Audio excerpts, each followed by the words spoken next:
رشتہ دیکھو، صدیوں کے سوتیلے مشکوک رشتے کو توجہ کرنا، صدیوں کے مشکوک سوتیلے رشتے کو امام حسین نے اتنا معتبر بنا دیا کہ کل تک لوگ سوتیلا بھائی کہنے میں شرماتے تھے، کربلا کے بعد کہتے میں سوتیلا بھائی ہوں، کیونکہ سوتیلے بھائی کا نام عباس ہوا کرتا ہے۔ آپ سمجھتے ہیں آپ عباس کیا چیز، عباس کیا چیز ہے بتاؤں، عباس کیا چیز ہے بتاؤں، عباس کیا چیز ہے بتاؤں، عباس کیا، جیسے رسول اللہ کو، جیسے تقابل کے طور پر نہیں صرف سمجھانے، جیسے رسول اللہ کو اپنے اصحاب میں سب سے زیادہ اعتماد افضل البشر بعد الانبیاء بالتحقیق سیدنا صدیق اکبر پہ تھا، ویسے ہی کربلا میں سب سے زیادہ اعتماد میرے آقا امام حسین کو۔ آخر حسین پاک نے سوتیلے بھائی کو کتنا پیار دیا ہوگا کہ سوتیلا بھائی یوں رشتوں کے بندھن میں بند کے دیوانہ ہوا ہوگا۔ آئیے اگر آپ اجازت دیں اب میں وہ اپنا عنوان چھوڑ دوں، کربلا کے بعد تو چھیڑ بھی نہیں سکوں گا، لیکن عباس کیا ہے سن لے، بات ختم کرتا ہوں۔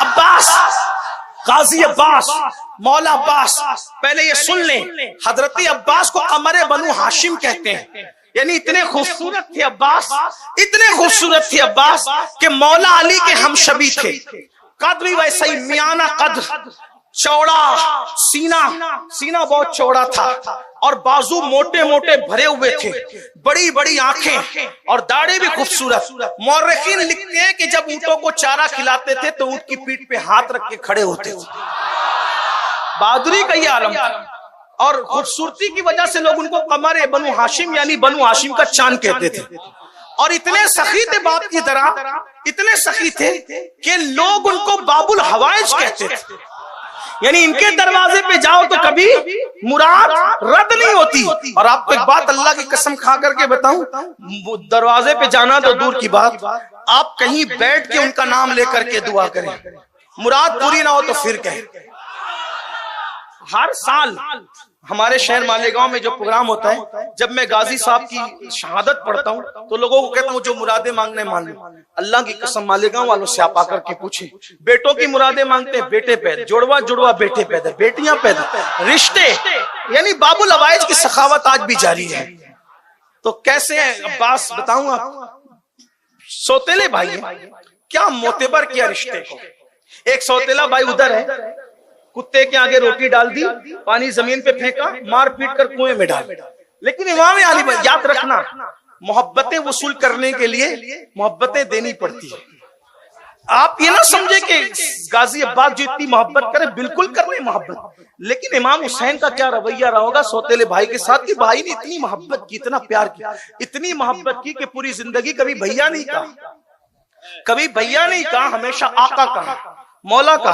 خوشی کے موقع پہ امام حسین نے ہاتھ پکڑ کے کہا آج خوشی کا موقع، آج تو بھائی کہہ دے۔ نہیں، میں بھائی نہیں کہہ سکتا آپ کو، کیوں؟ کیونکہ آپ کی امی اور میری امی میں فرق ہے، باپ ایک ہے، آپ کی امی بنت پیمبر ہے، میری امی کنیز پیمبر ہے۔ کنیز کا بیٹا آقا زادی کو بھائی کیسے کہہ سکتا ہے؟ میں کہتا ہوں کاش اگر لوگوں کو عباس کی یہ فکر مل جائے، لوگ کتنے ہمت والے ہیں دنیا میں کہ لوگ نبی کو بھائی کہنا چاہتے ہیں۔ لوگوں کو پتا تو ہونا چاہیے وفا کے کچھ اصول ہوتے ہیں، سب کو بھائی کی صف میں نہیں کھڑا کیا جاتا، ادب کے کچھ تقاضے ہوتے ہیں۔ اگر اولاد آدم کی وجہ سے سبھی بھائی ہیں تو پھر اپنے ابا کو بھی بھائی کہا جا سکتا ہے، لیکن کوئی جرات نہیں کرتا۔ ادب کے تقاضے ہوتے ہیں، وفا کے تقاضے ہوتے ہیں۔ اللہ اکبر، تو کیا ہوا؟ غازی عباس میدان کربلا، 9 محرم گزر چکی، محرم کی 10ویں شب ہے، 10ویں شب ہے، امام علی مقام مہلت لیتے ہیں۔ شاید آپ نے سنا ہوگا، بہت سنا ہوگا، بار بار سنا ہوگا، لیکن اللہ والوں کے واقعات اللہ کے لشکروں میں سے ایک لشکر ہے، اور اللہ والوں کے واقعات سننے سے دل زندہ ہوتا ہے۔ اور یہ اللہ والے نہیں تو پھر اللہ والے ہے کون؟ جن کے گھر میں آیتیں اتری یہی اللہ والے، جن کے لیے آیت تطہیر اتری۔ بہرحال تو 9 محرم گزر چکی، 10ویں شب آ چکی، امام علی مقام نے سارے جوانوں کو، آوان و انصار کو خیمے میں جمع کیا، اور جمع کرنے کے بعد امام نے ایک تقریر کی، دیکھو یہ لوگ میرے خون کے پیاسے، یہ لوگ میرے، اگر مجھے یہ مار ڈالیں گے ان کا کلیجہ ٹھنڈا ہو جائے گا، کیونکہ یزید کو خطرہ ہے تو میری ذات سے کہ جب تک میں رہوں گا وہ اپنا منصوبہ دین مٹانے کا پورا نہیں کر سکتا، اس لیے اس کو خطرہ مجھ سے، وہ مجھے مار ڈالے، میرے بچوں کو بھی نہیں وہ کچھ کرے گا، میرے گھر والوں کو بھی کچھ نہیں کرے گا۔ ایک کام کرو، تم سب لوگوں کو میں اجازت دیتا ہوں، اجازت ہے، ایک ایک میرے آوان و انصار میں سے ایک ایک میرے رشتہ دار کا ہاتھ پکڑے اور یہاں سے نکل کر چلا جائے، کسی دیہات میں چلے جاؤ، گاؤں میں چلے جاؤ، اور میں تم سے کوئی مواخذہ نہیں کروں گا، میں خود اجازت دے رہا ہوں، سب جاؤ۔ اب سنا تو سب رونے لگے، کیونکہ وہ وفادار لوگ تھے۔ امام حسن بصری کہتے ہیں کربلا میں جو 72 تھے وہ اپنے دور کے سب سے بہتر تھے۔ امام حسن بصری کا قول ہے، جو 72 تھے کربلا میں وہ اپنے دور کے سب سے بہتر تھے، اللہ نے ان کا انتخاب کیا۔ تو آپ نے کہا کہ چلے جاؤ، وہ رونے لگے۔ امام نے کہا ایک کام کرو، چراغ جل رہا ہے، تم مجھے دیکھ رہے ہو، میں تمہیں دیکھ رہا ہوں، اس لیے تمہیں شرم آئے گی جانے میں چراغ بجھا دیتا ہوں۔ چراغ بجھا دیا، فرمایا جس کو جانا ہے چلا جائے، اب تو چراغ بھی نہیں جل رہا، میں کسی کو نہیں دیکھ رہا، مزید اگر کسی کو خیال ہے کہ میں اس کا سایہ بھی دیکھ لوں تو میں آنکھیں بھی بند کر لیتا ہوں، لیکن چلے جاؤ، اجازت ہے، اپنی جان نہ گنواؤ میرے لیے، چلے جاؤ، یہ مجھے دیکھیں گے، پائیں گے، تمہارا پیچھا نہیں کریں گے۔ بہت دیر تک امام خاموش بیٹھے رہے، پورے خیمے میں سسکیوں کی آواز بلند ہوئی۔ 72 میں سے کوئی ایک بھی تو جا سکتا تھا، ممکن تھا کوئی ایک بھی جاتا۔ جب بدر سے لوگ چلے گئے تو کربلا سے کیوں نہ جاتے؟ آپ کو نہیں پتا، بدر سے میں نکلے تھے، بدر کے لیے نکلے تھے، لیکن آپ کو پتا ہونا چاہیے کہ عبداللہ ابن ابی اپنے آدمیوں کو ورگلا کے لے کے چلا گیا۔ احد میں نکلے تھے 1300 لوگوں کو عبداللہ ابن ابی ورگلا کے لے کے چلا گیا۔ میں تو نام پیش کر رہا ہوں، آپ تاریخ میں جا کر سیر میں جا کے اٹھائیں، ابن ابی لے گیا۔ جو حضور کا ساتھ چھوڑ کے لوگ جا سکتے ہیں، عبداللہ ابن ابی کی جماعت کے لوگ، تو امام علی مقام کا ساتھ چھوڑ کر کوئی ایک بھی تو جا سکتا تھا۔ آپ نے دیر تک کے سسکیوں کی رونے کی آواز سنی، اور پھر بہت دیر گزری تو چراغ تو خود ہی بیٹھے بیٹھے بجھا دیا تھا، لیکن چراغ اب جلوانے کی باری آئی۔ جب چراغ جلانے کی باری آئی تو کون گیا کون رہا، یہ تو اب چراغ جلنے کے بعد پتا چلے گا کہ کون گیا کون رہا۔ امام نے جب چراغ جلانے کی بات آئی، کتنا اعتماد تھا سوتیلے بھائی پر، آواز کسی اور کو نہیں دی، نہ بیٹے کو، نہ بھتیجوں کو، نہ دوسرے بھائیوں کو، کسی کو نہیں کہا عباس اٹھو چراغ جلاؤ، عباس اٹھو چراغ جلاؤ۔ یعنی حسین پاک کو کتنا اعتماد ہے، کون جائے گا کون رہے گا گارنٹی ہو نہ ہو، لیکن سب جا سکتے، میرا عباس نہیں جا سکتا۔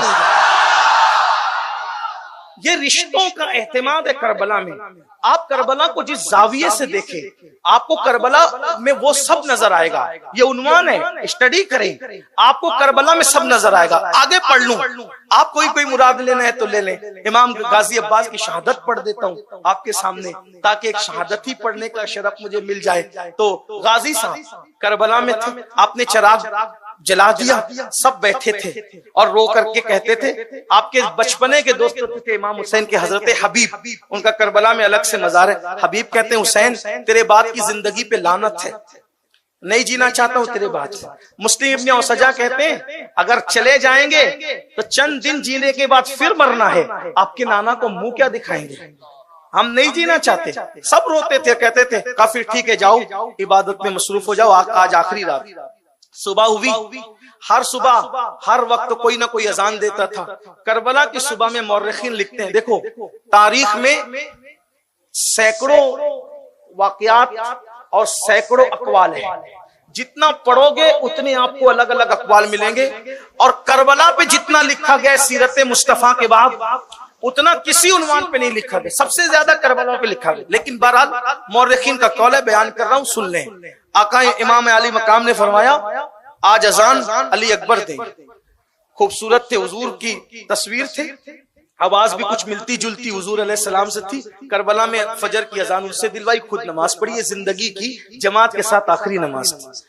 کربلا کا مارکا گرم ہوا, بہت سر کٹے اور بہت کچھ ہوا, لیکن جب حضرت سیدہ سکینہ, شہزادی سکینہ جن کو سکینہ بھی کہتے ہیں, اب میں جو ہے وہ نام کے تلفظ میں اپنی قوم کو اس لیے نہیں الجھاتا کیونکہ جو قوم بیچاری کرنے کا ترجمہ نہیں جانتی, اب ان کو میں کیا نام کے تلفظ سکھاؤں, جو کہتے آ رہے وہی کہتے رہو, اور اگر پھر پڑھ لکھ لو تو بات الگ ہے.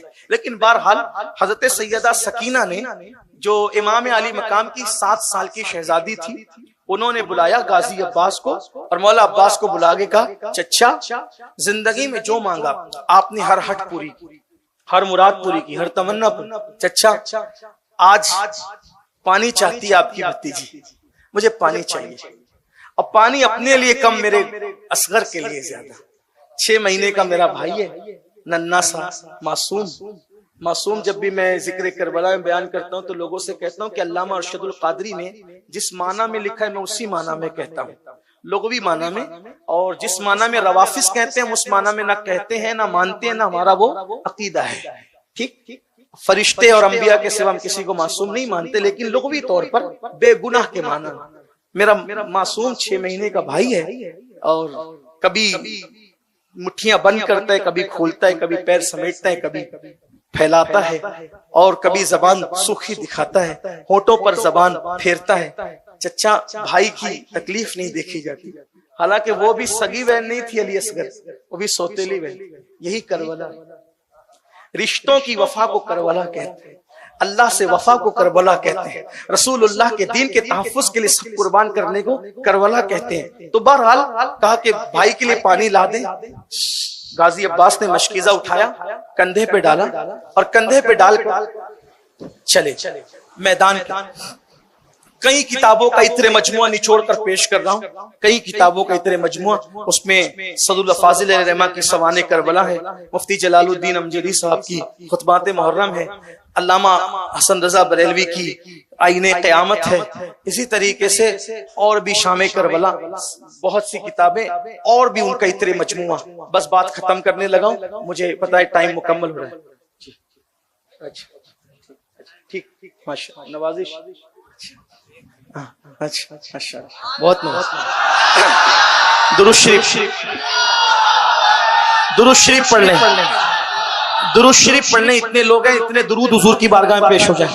اللہم صلی علی سیدنا و مولانا محمد معدن الجود والکرم وآلہ وصحبہ وبارک وسلم صلاۃ و سلام علیک یا رسول اللہ. مشکیزہ اٹھایا, کندھے پہ رکھا, اور کندھے پہ رکھ کے مولا حسین کے پاس آئے. مولا فرات پہ جانے کی اجازت دی. امام علی مقام نے اوپر سے نیچے تک دیکھا, کہا صبح سے اب تک تو سب کے لاشیں اٹھا کر کے لاتا ہوں, خیمے میں رکھتا ہوں, اور جس کو دیکھو جو جاتا ہے واپس نہیں آتا, اور اب تم جاؤ گے, اور تم جاؤ گے تو میں جانتا ہوں کہ تم بھی واپس نہیں آؤ. حالات ایسے ہیں کہ واپس نہیں آؤ گے. غازی نے کہا میرے آقا, شہزادی سکینہ کا حکم ہے, میں نہیں ٹال سکتا. کیا جواب دوں میں اس شہزادی کو اور شہزادوں کو؟ آپ مجھے اجازت دیں, میں پانی لے کر آتا ہوں. مولا نے دیکھا امام نے, اور آنکھوں میں آنسو آ گئے. کہا ٹھیک ہے جاؤ. قاضی پہنچے, 500 سپاہیوں کا پہرا تھا فرات پر. فرات موجے مار رہا تھا, کتے سور جانور اس میں لوٹ بھی رہے تھے, پانی بھی پی رہے تھے. دوسرے کنارے پر کافر کو بھی پینے کی اجازت تھی, جانوروں کو, چڑیوں کو, کووں کو, سب کو پینے کی اجازت تھی. اگر پانی پر پہرا لگا تھا تو صرف کس کے لیے؟ ساقی کوثر کے لالوں کے. ساقی کوثر, کیا حالات تھے. جب دنیا دل میں بس جاتی ہے تو انسان کہاں پہنچتا ہے نا. غازی 500 فوج کا پہرا ہے, ایک اکیلا غازی ذوالفقار حیدری ہاتھ میں لے کر چلاتا ہے, اور خیبر کی یاد تازہ ہو جاتی ہے. وہ پیچھے ہٹتے, فرات میں گھوڑے کے قدم ڈالتے, نیچے اترتے, پانی بھرتے, پانی بھر کے کندھے پہ ڈالتے, ہاتھ میں لیتے, ہاتھ میں لے کر کے سوچا میں بھی پی لوں. پینے کی کوشش کرتے ہیں تو خیال آتا ہے نبی کے نواسے پیاسے ہیں, اور عباس کیسے پی لے. چھوڑ دیا, نہیں پیا. گھوڑے پہ بیٹھے چلے. شمر نے کہا